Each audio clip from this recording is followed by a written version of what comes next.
Ma ku jirtaa marasa ka mid tahay dadka kata ukumaha laga qaada caafimaad darrada?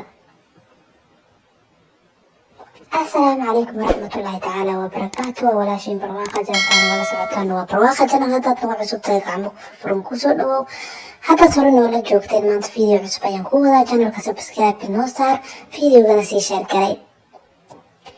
videoga waxaa idinku tusi rabaa maalin horeeta anagoo adeeganayna aniga iyo gabdho badan oo Soomaali ayaan waxaan arkay iyagoo qaadanayaan ukunta aanan fiirinaynin ukuntaas ay gadanayaan iyo waxa ay tahay iyo meeshay ka imaaday.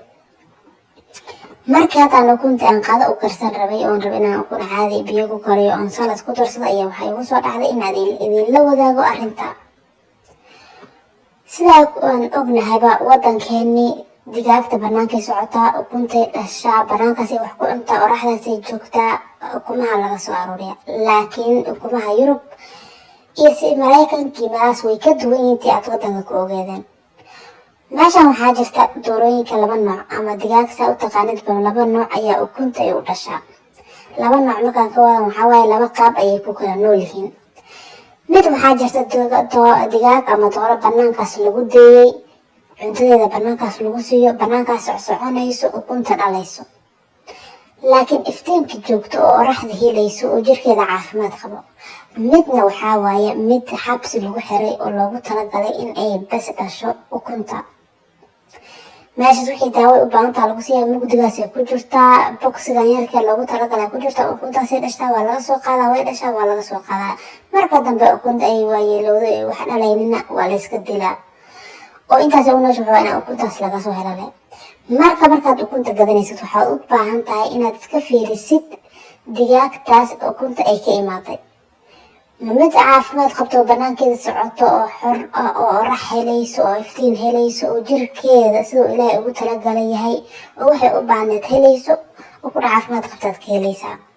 mid meel lagu xiray oo daawo laga badiyey oo iftiin arkaynin oo habeen 24 saac mugdigaas ku jirto oo aan soconayninna waad fahmi kartaa inaysan dhalaynin ukun caafimaad qabto ama ukun aad nafaqadii aad ka doonatay aadan ka helaynin.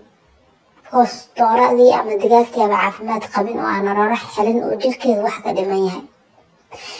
marka waxaan rabaa inaan idinku bogaadiyo sida hadda aniga ukuntan aan karinayo waxaa u jeedin kaartoonka inay ku qoran tahay. dad badan waxaa qaar jira luqada Swedish aan garanaynin, laakiin inay tahay digaag bannaankeeda socoto ayaa ku qoran meesha koro. yacni ukunta waxay ka imaaday digaag meesheeda bannaanka wareegto. cunto oo haddii allergy qabto sooya friya la siiyaa, waxyaabaha ay siyaana ka mid ah. qof kasta isticmaali karo. digaagtan waa digaag iftiin helayso, orax helayso, ukuntan aad cuntayna nafaqadii aad ugu talagashay inaad ka heshid waad ka helaysaa.